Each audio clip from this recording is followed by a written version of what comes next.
Well, howdy folks, and welcome on into the Desert Vibe. We are here every week recording a different show. I'm Glenn Gardner. I'm Walt Richardson. And I'm Jamie Ray. And our special guest is Lisa Hightower. You see her right down there somewhere. And we'll get to you in just a second, Lisa. But I want to let everybody know that we do record a different show every week, have a special guest, which is great. We deal with what's happening musically and kind of vibe-like in the Arizona scene. And we've been very fortunate to have a lot of folks tuning in every week now, and it's growing by leaps and bounds, and we thank everybody for that. And I also want to let folks know, too, that after we finish up with Lisa, we do a brief recap of some of the cool things that are happening across the state as far as music goes, so stay tuned for that. Having said that, I do believe it was Walter's idea that we invite Lisa onto the show, so I am going to hand the reins, digitally anyway, down at Tempe and Walter. Hey, greetings, everybody, and greetings, Lisa. Thanks for being here. Thank you for the invite. Oh, you're very welcome. I remember the first time we met was over there at the Walk-In Wednesday, I believe it was. It was. I tell people, you helped to launch my Arizona career. Well, No, I think all we did was change the trajectory, because it was already launched from where you came from. I could feel all of that. I could feel the thrust and all that. So I said, no, we're just gonna go ahead and redirect this and keep it going in Arizona. So when you hit the stage and you started singing, everybody kind of leaned back and then leaned in and leaned back, and they said, oh man, this is great. And I could see in your eyes that you were excited about being in a new place, and what that could mean for you as far as stepping into a community that I don't think you were very familiar with. no. And it kind of I searched to find you online. it kind of reminded me of what it's like when you transfer from one base to another. And you've been there for a while, so you know how the run of the base and the run of the country is. And then someone new comes to the base, and you're trying to say, hey, you're going to have a good time here. And we help them out. So tell me about your experience finding the open mic night, and tell us where you came here from.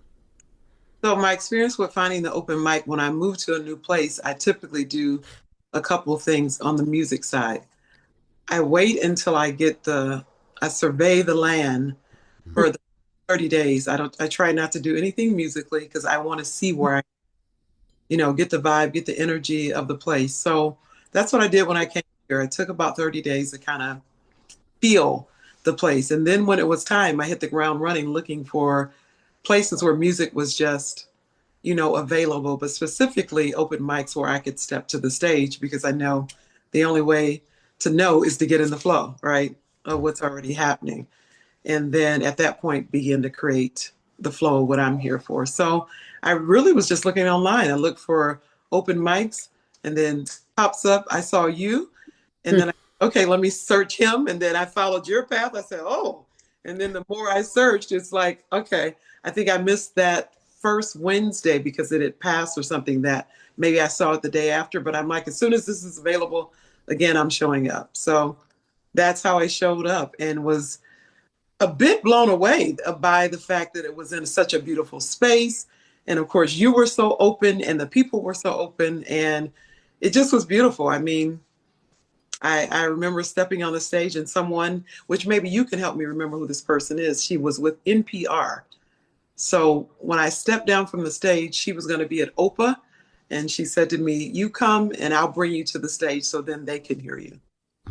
For who was that Blaze maybe, or Blaze Lantana? Yeah, that's exactly right. Yeah. Yes. Yeah. I remember too, Lisa. I remember you. I'm pretty sure this was TCA, also playing with Bob McCarroll. Yeah. Yes. Exactly. Yeah. Yes. Yeah. Yeah. Yep. So that was that process. And then where I came from, I mean, that's a pretty open space. I was born in Canton, Ohio. But what me and my manager did for a very long period of time is launch me in different places, and just me alone. She was never this first time I've ever had my team with me. But so I lived in Detroit, Mm. Chicago, LA, Atlanta. Was I in Cleveland for a while? We just kept going to the major places because the ideal was you get there and make some introductions so that when you go back on the road or when you want to tour, or when you want to get out there with original music, you'll have some base. Mhm. So I lived in all of those places for some period of time, and this is the longest I've ever lived anywhere, actually, musically. Did your manager come out this way with you? Have we met Yeah, her? actually, Sharon. Maybe you didn't know she was my manager. You know, Oh, I didn't know that. with the blonde hair. Yeah. Yeah, so that she's my manager, but I call her my mama's sister friend. She has to be so many roles. But she's my manager, and then my assistant Kimberly. The two of them, we actually took this journey together. We got on the road, and pretty much by faith and intuition, came here, just knowing this was the next move. And Yeah. so, Well, obviously, since you've been here, you've established yourself very well with the community think and with the best of the best musicians out here. They carry your name with respect and embrace you that same way. How has it been for you uh, to be accepted this way? And then, what kind of projects were you able to um, move through, start, and how are they sustaining you? it's great. It's great, and it's also, since we're having a real conversation, it's great and it's challenging. Mm. This sense for growth, because if I came from a place where I grew up, it was nothing for me to create anything. I just say my name, and Hmm. it just, I can say on Monday we're doing something on Saturday. This is a new market, and it moves a lot slower than what I was accustomed to. Hmm. And I had to learn and develop the sound that I wanted in the way that I desire. So I probably have been with it, to your point, Walt. Oh my gosh, about 50 or 60 musicians to Hmm. find who are my folks. So they're all a part of my Yeah. holistic family. But Yeah. in terms of the core, I started finding people with that same vibe and sound and intention behind Hmm. music. Yeah. And so, as you probably know, a person on the bass, like a D bass, um, Hmm. he became a music director for me in some sense with certain shows. And so that was great. Ira, of course, on Yeah. drum, Yeah. great. A newer guy from the Milwaukee area, Jay White, Okay. incredible well on the bass Uh, and keys, and he can do everything. all right. And another gentleman on guitar who's also new from the area, from originally from Africa, came from Carolina and Pennsylvania, came here, Emmanuel and Sigene. So Yeah. he's also great. Yannick Allwood, Mm. also incredible from Canada Okay. here. Okay. I'm gonna put a challenge out for you. Yes. Bring two or three of these to the open mic night to let people see what you're doing, Ooh, and it would be great. that I would To love to have me and Yannick and Emmanuel. Yeah, He yeah, dude. Have Emmanuel is just as great singing as he is playing. Yeah, So have I'm a them come by. well, I'm gonna So, so here's the other question I have that follows into what you're talking about with finding your tribe. I call this area the great co-op of musicians. mm-hmm. People help each other out with different projects, and that is not an issue. Whereas in other places, if you find yourself in a couple of projects, it could be a problem between the members of the band and everything. Mm-hmm. I've went through 27 drummers in Yes. my No, career. I had so many bass players. Now I call it a deep bench. a deal. Uh, Okay. I think it interesting that you picked out drummers and bass players. well, there were guitar players and all of that, but you also find that one person that seems to just be your wing person, Yes. and they Yeah. end up being there. It's not like they just show up and then all of a sudden they're there for two gigs and 10 gigs and in 2 years and in 10 years and Yes. they've always been there, and That that's really my cool. drummer Jay White, who was also a bass player, said that to me the other day. He said, I've been here, and he's newer, but he's Right. been here in the sense that if I pick up the phone, if he's available, Hmm. so we are now building something a little bit different because by doing all these festivals, I am now just doing more of my own music, which is Good. where I'm in the first place. Just Yeah, doing. I like Uh, I Now, like your this own is music. the side of me, but this background is getting Uh, on my. I need to uh, fix okay. it. Okay. Let me tell you something. As soon as we came on camera, that thing went crazy. Okay. So Go ahead. You we can still hear us while you fix said, it, right? okay, look, folks, this is real radio. All right. Okay. Yeah, I Even could that, fix that in hey, post production if I want, but I just might leave it in here. wait a minute. Hey, y'all, I'm tired of my face. Let me go and fix this and see what I can come. That would take longer than we got, Walt. Oh, Glenn with the comeback. I love it. Be quiet, Jamie Ray. I know you can come back with I'm something. not saying anything today. You Jay, supposed to can be. you help me, please? Okay. Sorry, y'all. That's all right. Oh, there you Okay, go. there we go. Keeping it real. Okay. Okay. This man was trying to attack me. I don't like it. I know it started sliding away. You started talking about guitar players, and then Yeah. all of a sudden. He came alive. So, how would you describe what your sound is, your mix of music? Ooh. So I want to say something, Walt. I think this is a part of initially when the music, industry side was trying to pull me in. Hmm. I said, I'm just interested in the music business, not the music industry so much. Yeah, yeah. So they would say, oh my gosh, you're incredible. We don't know where to put you, which is so interesting. So I would say that my sound this is a term I created, two terms. It's earthy soul and Okay. soul to soul, ultimately. Okay. Like I that. like that. I That's like that's that. really what my sound is. I am intentionally trying to make sure that when I open my mouth, because my training comes from my family Hmm. and my father specifically, who would say, when you stand up to sing, make sure you're coming from a place of love. And if you don't have anything that will overflow, then sit down until you have it. Mm. So people get frustrated with me sometimes if I walk in and they're like, come up and sing, come up and sing.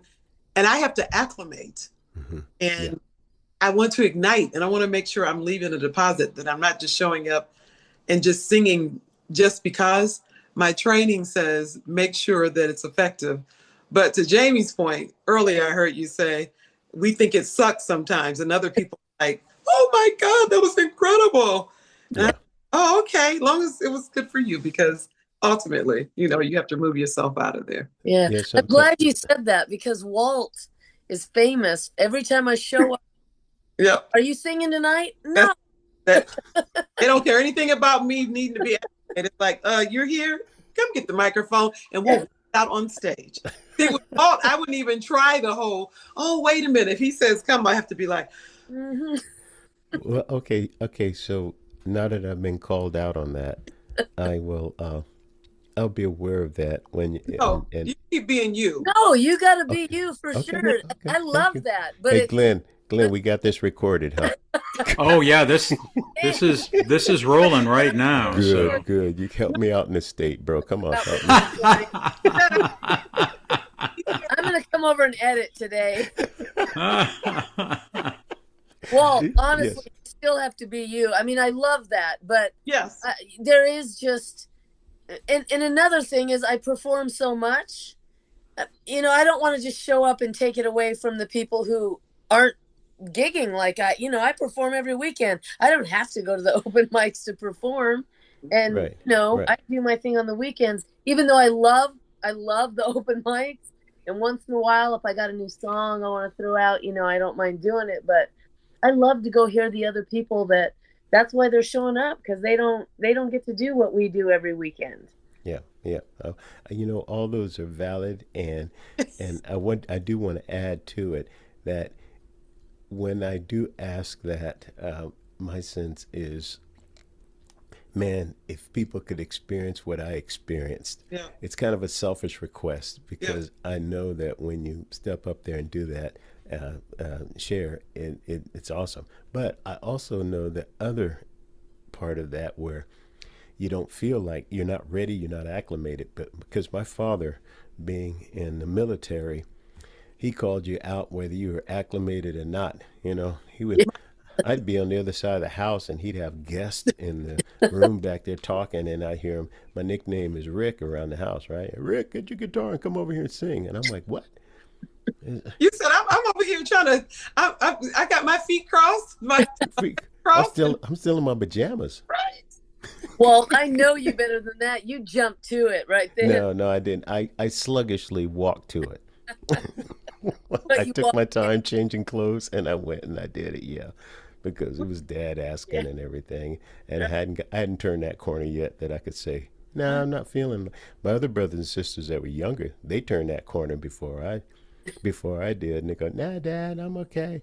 I go, "How come they can?" This is another whole program, podcast. Let's get back to you, Lisa.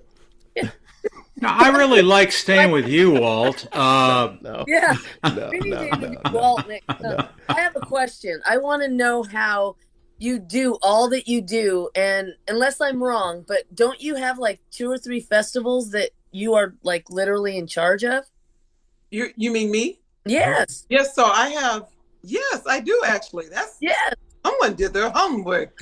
honey, I do So my I have the festival that's here in Fountain Hills, and I live here. I purposely wanted to launch something where I live because, as you probably know, I have to travel to do music all the time. right. And it's only because, as I tell them, they're learning the art of monetization. That I'm not what you guys were speaking of earlier. Just I don't want to just push a button. I want a band, and a band Right. more. So but that allows me to flow in a way that I could flow differently. So this particular thing, to be honest, I am learning how to. This is the first one that I'm doing where it's mine, and getting other people to come aboard, but it's mine. I have to be the one making sure that everything's in place, the websites, the blah blah. Yeah. So I think there is no balance. I'm learning to harmonize, Mhm. take all the parts and just make it that way. The one that I just did in Carolina, that was a blessing. I still was the lead partner. However, there were other people, other players on the team. So that helped. The other festival, the Myrtle Beach Festival, came as a result of Okay. doing the festival in Carolina. Someone heard what was done, and so they reached out to me. Of course, I then said the whole team has to come. Yeah. So it's kind of happened this way. But to be honest, the one that is the most work and probably is closest to my heart in this moment is Fest in the Hills, because That's November 8th, right? this is, yes, November the 8th, the one here in Arizona, which I'm excited about. That's great. Awesome. That's great. Awesome. Yeah, I was wondering, Lisa, when I listen to your material, and I can see why someone in the quote unquote industry would say, well, this woman is kind of hard to pigeonhole. Mhm. And that's obviously what they want to do because their job is to sell you and they've got to Yes. define you in some way. But to my ears, I would listen to one track and I'd say, "No, she sounds a lot like Ella."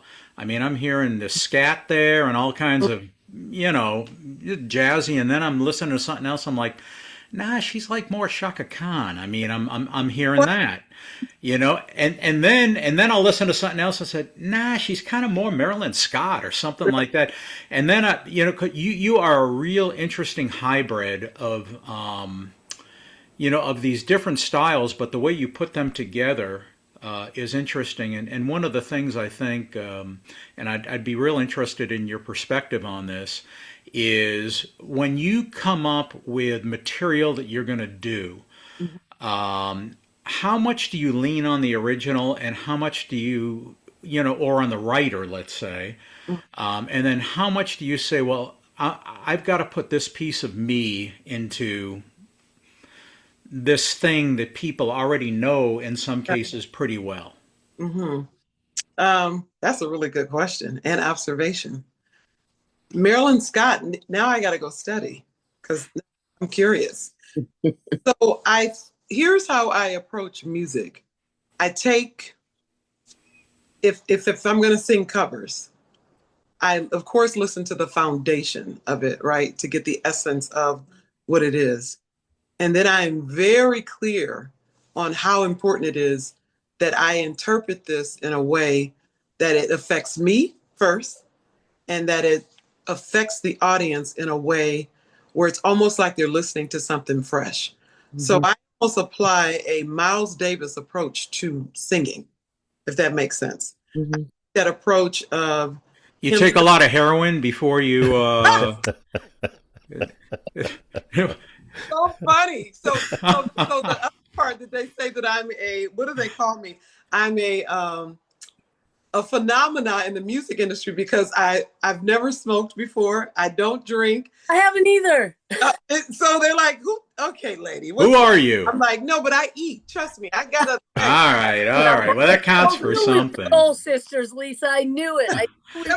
But I think actually you're saying, but that you don't like a lot of boxes being put around you. That you'll take a look at some material, and what Miles was great at obviously was improvisation, and taking it, Lord knows where, right? Yes, and so this is why going through a series of artists, band members became really important to me, because at home my brother was the MD. He knew we never even had to practice.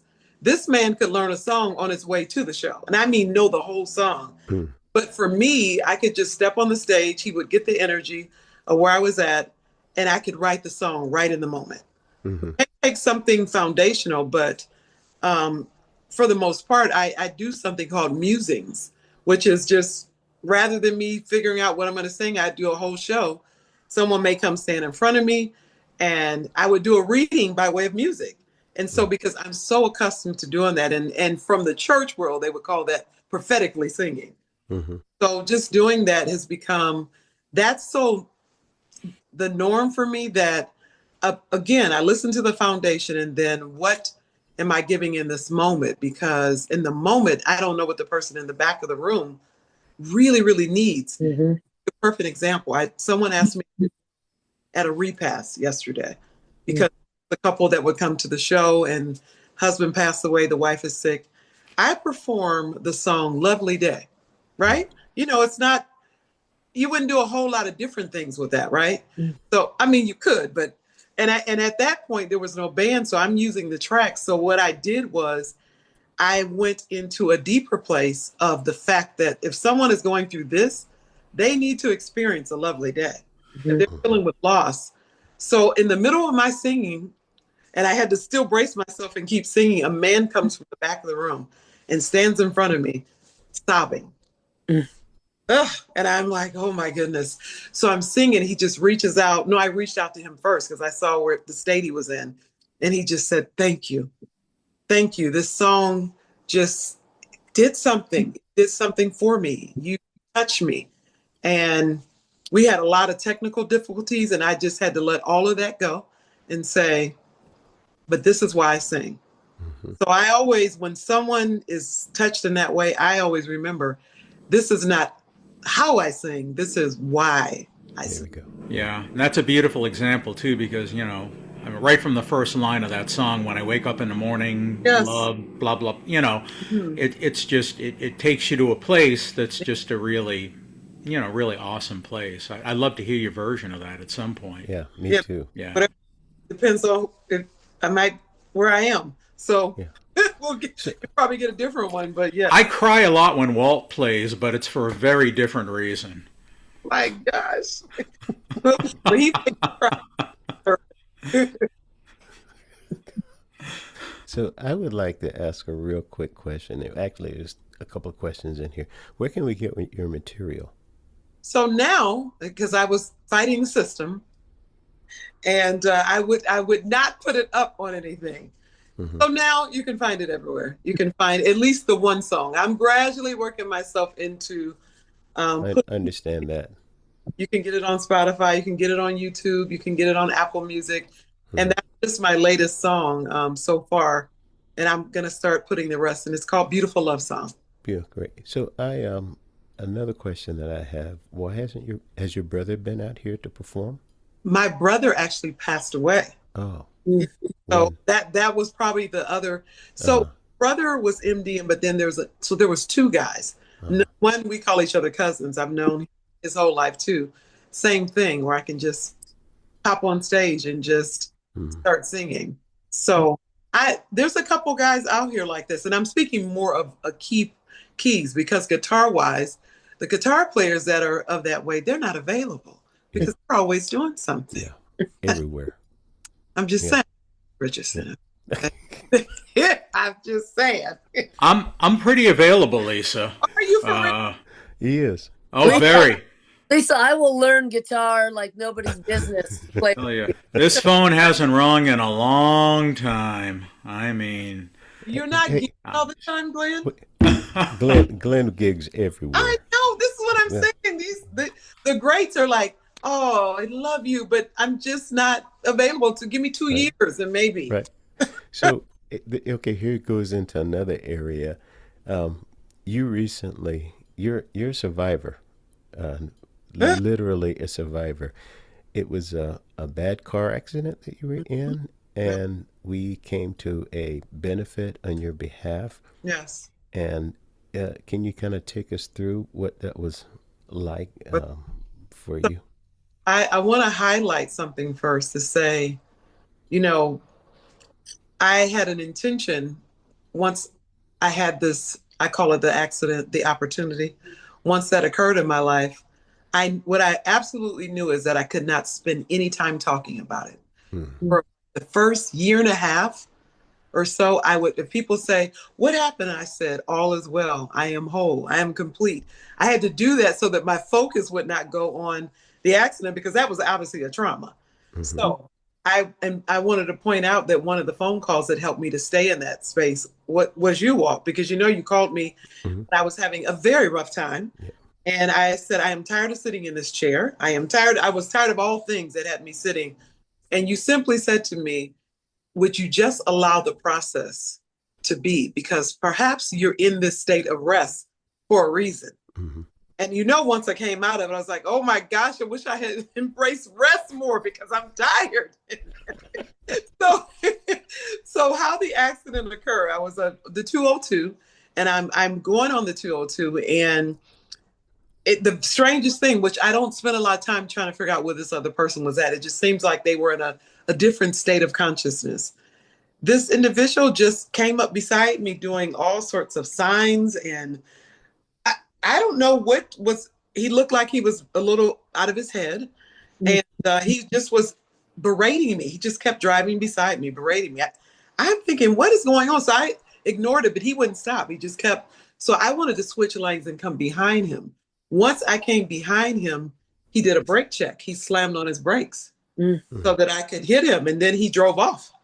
So just know I don't remember all of this. hmm What I know is that happened. And when he slammed on the brakes, I remember seeing brake lights and I thought, well, let me control this. And then all of a sudden you can't. hmm I let go. hmm And when I let go, and you guys will understand this, I literally left my body. hmm I went into another dimension where it was water hmm and in my car. And when I came back into this dimension, I was lying across this way, if that makes any sense. I'm lying on my stomach, but my feet are at the left side, where the driver would be, and my head is at the passenger side. hmm And I'm just in a rested position.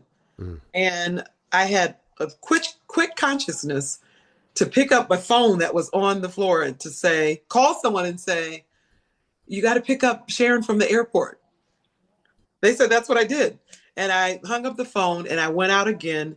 And I remember someone saying, you like demanding I come back. Whoever was there, I call it my angel. I don't know who this person was, but they were, ma'am, you got to come back. When I came back in my body again, I tried to push up to walk and he goes crazy. Oh my God, you can't, because to me, I'm good. I was somewhere else. I didn't feel any pain. I didn't have the experience. hmm So I just remember hearing someone saying something about light flight. I never asked to this day if I was life flighted because I didn't want to know certain details until my mind was right. Mm-hmm. So I left there, and the next thing I can remember is coming through the corridor of the hospital. And this is what brought me back again to this realm. Someone saying, "Oh my gosh, her head, her face." Okay, now, Jamie, listen, let me tell you something. I had an immediate, we need a counsel. Listen, all y'all up there in the other dimensions, if my face is not right, we are not coming back. Right there. Let me tell you something. I'm not coming back looking. I mean, I'm just saying. And so here's the powerful thing. So I'm on the hospital bed. Of course, they're running all these tests. They have a brace on my neck. I still don't know the injuries. I have no idea. But this people coming in the room and saying and gasping. So about a month before this accident, I got that intuition to go to Home Depot. I didn't know why. And I said, okay, why am I going here? I go into Home Depot and I get an aloe vera plant. I go get the plant. I keep the plant. I watch the plant. I keep the plant. You know, it grows. And so when I finally got into a hospital room, and I knew not to look at my face because from being an athlete, I know I had an injury before. You look at it and you can't get that out of your head. I just had to keep seeing my face as I wanted it to be. And so I just asked them to bring me vitamin E, and I said, bring the aloe vera plant. And I took this aloe vera plant and every day just put it on all the places where it felt like there were scars and all of those things. And then one day this huge thing just fell off. And it left, and then that left baby skin. So I never got to see how my face looked. I never got to see what it looked like. And the only thing I have left, that even the scar is gone from up here, just a little scar here. That's a nice reminder of how blessed I am. Oh yeah, it was a complete miracle. And even over at the event, you could feel that room full of energy. And that room was. I remember when I was looking for you, and I go, oh, there she is over there. And I was just kind of like staying in the back because at that time, I still hadn't had my hips fixed or anything like that. So I was in my own way of worrying about falling over and stuff. And so I saw you, and we had that silent conversation, that connection, and I was glad that you were okay to see you, but I knew you still had a long road ahead of you. Had a long way to go. Oh my God! And now to see you now, you wouldn't even know it even happened. With heels on. Yeah, just because right. I literally was in a wheelchair. I couldn't. Yes, that's right. That's right. I wasn't supposed to. Well, the doctor said I wasn't allowed to come to that fundraiser. That's right. I remember that. To come, but I watched it online as long as I could. I said, "Oh my gosh, I got to get out of here." So I called Uber, and they aren't allowed to pick you up because I was in a wheelchair. He would have had to pick me up. Yeah. This guy drives up like he was assigned to me. He jumps out the car. I said, he said, "I got you. Don't worry about it." He lifts me, puts me in the wheelchair, pushes it in his car. When I get to the event, JB, the drummer, was there. He starts crying. He picks me up. And I am a thick madame. He picks me up, puts me in the wheelchair. When I rolled in there, when they rolled me in there, the love was so overwhelming. I had to pull me back out. I was overwhelmed. The love was, thick in the air, as you say, it was an atmosphere. And those people, just so you guys know, this year and a half that I was able to take off, I never had to worry about a bill. I didn't have to worry about food. I was completely checks would come in the mail when I needed rent paid. Someone sent $10,000, said I was praying and was told to send you this money. It just, I know, Jamie, right? You didn't tell me we were going to church. It was a love that was happening. Overwhelming. So what happened to me, that sort of love, I'm doing a festival, but I'll just segue to tell you guys what I've now created is something called the Church of Sound.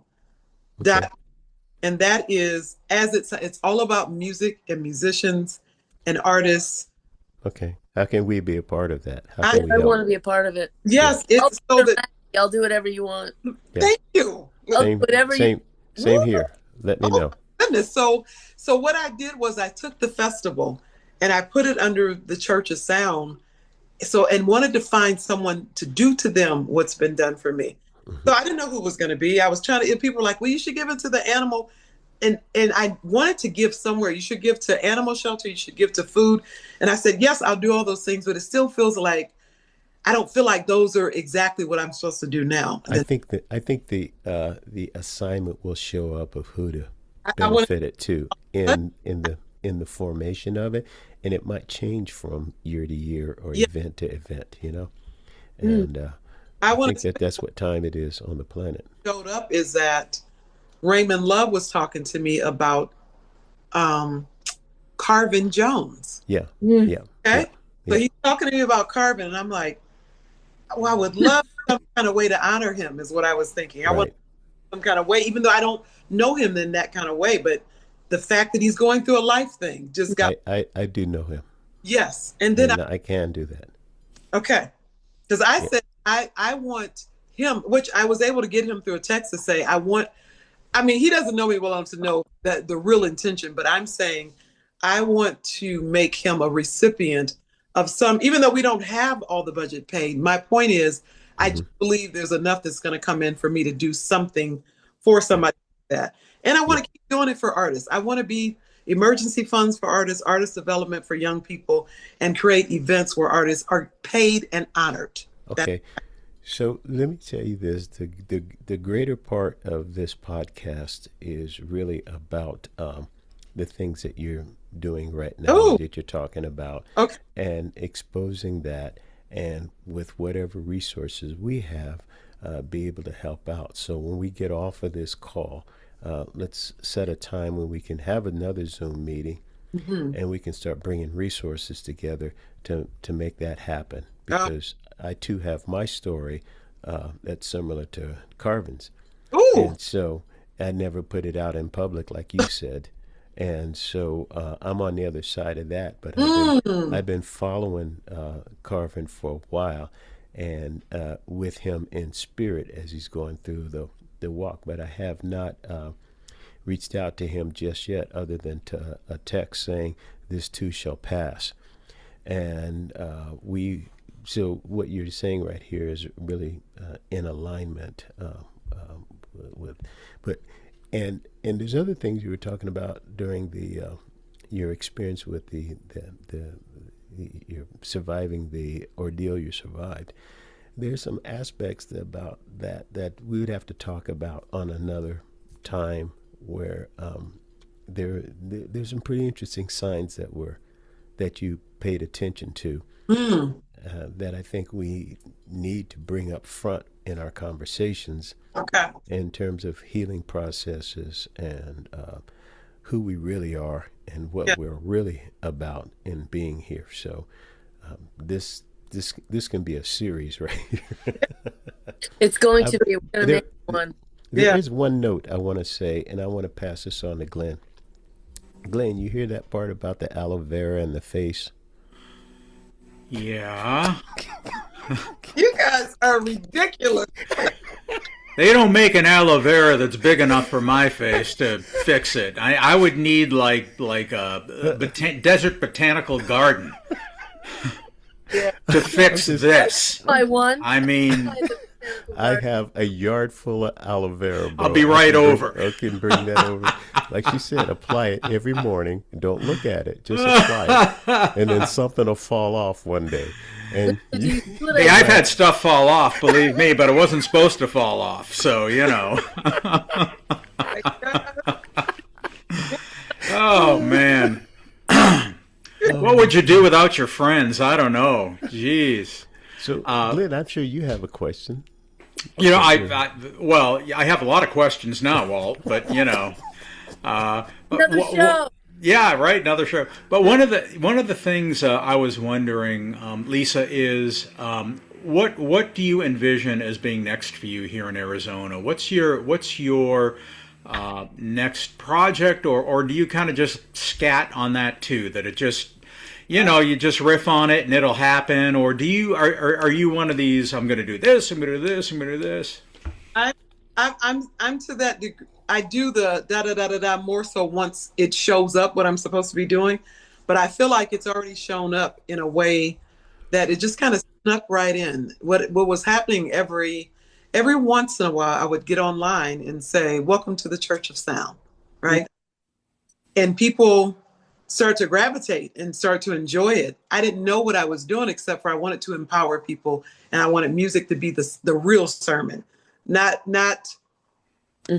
some of the antiquated things sometimes of talking to people, like they're not souls that are already beautiful and powerful and all those things. So I was doing that, and then all of a sudden I realized as I started having conversations about the festival that this should all be one.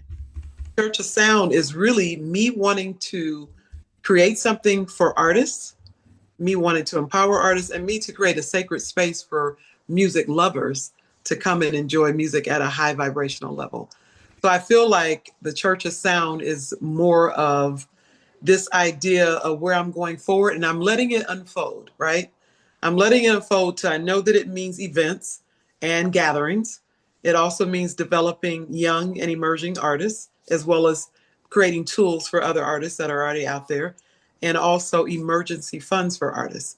So that means getting the word out and doing enough events and grabbing enough attention so that an artist shows up at a show that we do and it's being multicast all over the world and people are able to give, not just who's in the audience, but I want artists not to have to worry about the money.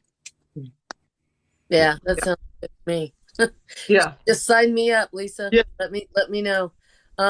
Before we let you go though, I want to ask you how can people find you? You have social media, you have a website.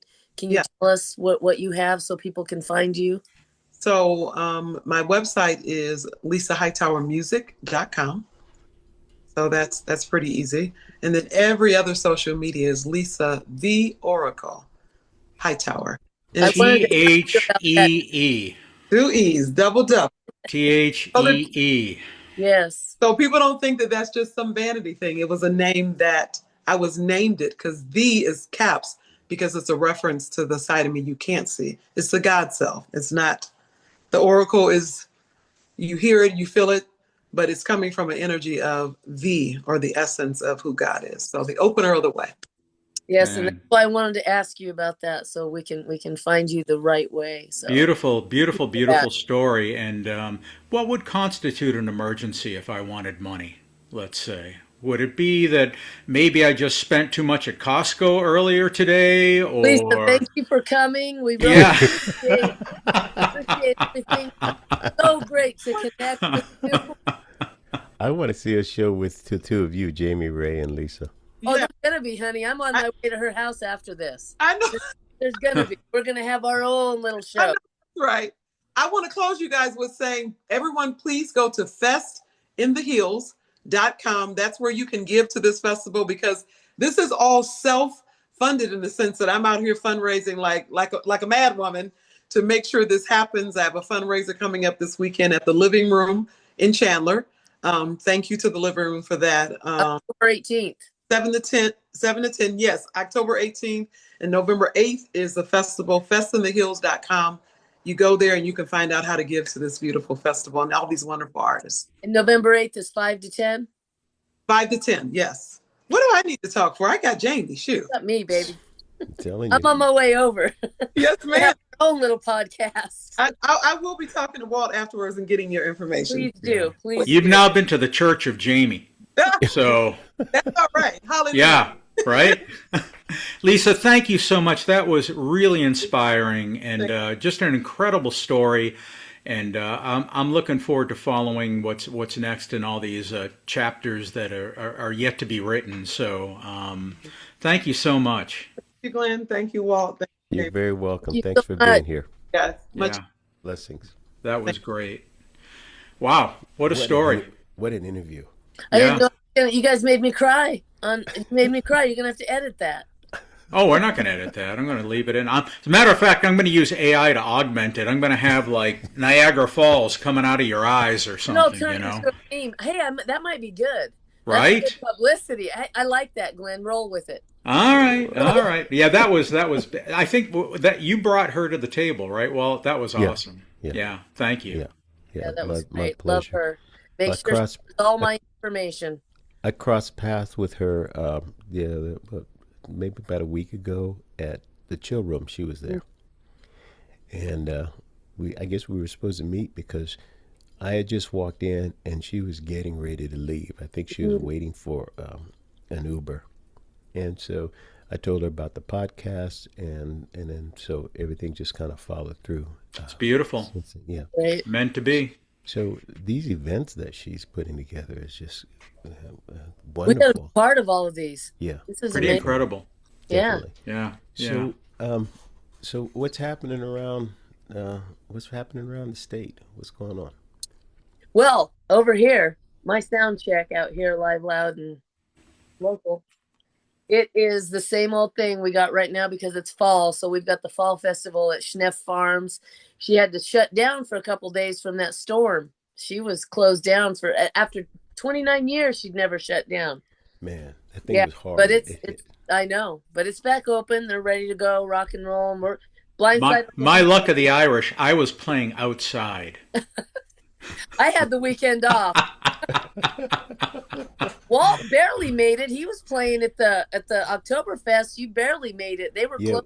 It was wicked. I mean, like, I've seen it come down, but... So I called that night before. I had a gig in Prescott that was moved inside and reduced to a duo. And we were playing, and it was a good thing because during the show, it came down so hard up there, man. It was amazing. It was wild. It was wild. I was at Enchiladas on Monday, and it just... It was crazy. And then, you start thinking about, I'm seeing like, geez, everything now, you've got your computer, you've got, Bose towers and whatnot. Everything's got water on it.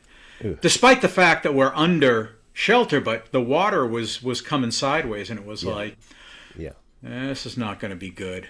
And so the next day, I drove back from Prescott the next morning. I got here, and the first thing I did was call the head of the event, and I said, "Hey, we on?" He said, "Yep, there's a band already on stage playing." I go, "Okay." So came out there. The sun came out. We had a great show. Yeah. It even got hot for a while, right? And then we finished the show and went home. And then it was like that night. Yeah. All hell broke loose. Oh my God. And I was really bummed because the next day on Sunday, I was going to the Oktoberfest. I was coming down to go to the Oktoberfest so I could do the Stein holding contest. That's right. Which you won, what, a couple of years ago or something? No, I just got third place. Oh, third place. So there was a band that was supposed to play on Sunday. They sent a picture and they put it up on social media. In the area in front of the main stage where people were dancing, they were standing in like knee to almost waist deep water. I saw that. Yeah. Crazy. I know. I've never seen that happen. Poor man. Well, anyway, Schneff Farms is back open, and the Blindsiders are there Friday and Saturday. Saturday, it's the duo, so we'll be stripped down and acoustic. Don't say anything about that. It's just music. Had my mind going, though, I got to tell you. It was theater of the mind. I was right there. So that's what's big out here right now. And then we've got a lot of the Halloween trunk. What are they called? Trick or trunk, treat or trunk. They're going on all over out here. So that's a lot of fun for everybody. It's a good time. It is. Yeah. Over here in Tempe, we're breaking into the season now, the tourist season. So there's a lot of things going. I had mentioned on the last podcast about a new open mic night that runs on the same night as the one that we do on Wednesdays, but it goes to about 12:30, 1 o'clock, and it's at the location called the Dark Star, which is on Mill Avenue. You can warm up at TCA. And then And go then over head there there. afterwards and have an after-hours party kind of thing. You got a better idea. You can warm up at TCA and then go to bed. So that's what we do. That's not what Oh, you're talking about other people, like young people, or Yeah. you know. Oh, I get it. Okay. So, or night owls like Night myself, owls, you know. yes. And then we have down the road is the Tempe Festival of the Arts, the Fall Festival, which will be the first weekend in December. But also, our band is doing a concert at the Tempe Center for the Arts on Thursday. November 20th. Yes, November 20th. And I've got some special friends coming in to kind of open up and play a few songs and that kind of thing, special guests. That's going to be a lot of fun. Has it And sold out yet? I bought my tickets. I got my tickets. I don't know if it's sold out yet. I think there's a lot of people have already bought Yeah. tickets, and it's going to be in the studio, which is what I was hoping to get comped, but that hasn't happened yet. I don't even ask. You know why? Because I don't comp anybody. Why am I going to ask? And I saw a poster for that show when I was at TCA last night, and I think the way it's billed is actually Walt and what friends he has left. I think was what it said on the I poster. told you he's a diva. I told And you. look Yeah. here, that's why it's going to sell out. It may already have sold out. Actually, it won't sell out. They'll just move you to the bigger studio. They'll move you to the bigger. Hey, that'd be awesome as well. Yeah. That's the 20th, right? That's November the 20th, November 20th, and there's also an open mic that's on. I think it's on Tuesday nights at the Dark Side in Tempe. No, that's different. That's Then- different from Dark Star. But they're by each other. They're probably like maybe a couple blocks away from each other. Yeah, but very Very different. different. Yeah. Very, thing. very different. Yeah. Yeah. So at this point in time, that's all that I have. I'm going to take a deeper dive by the next podcast and then just put up all the things that have happened. But you can go to the City of Tempe's website and you can find all the events that are coming throughout this year, all the way into the spring. Yep. It's wild. Yeah, Yeah. Walt is speaking the truth, because we are definitely back into entertainment season big time.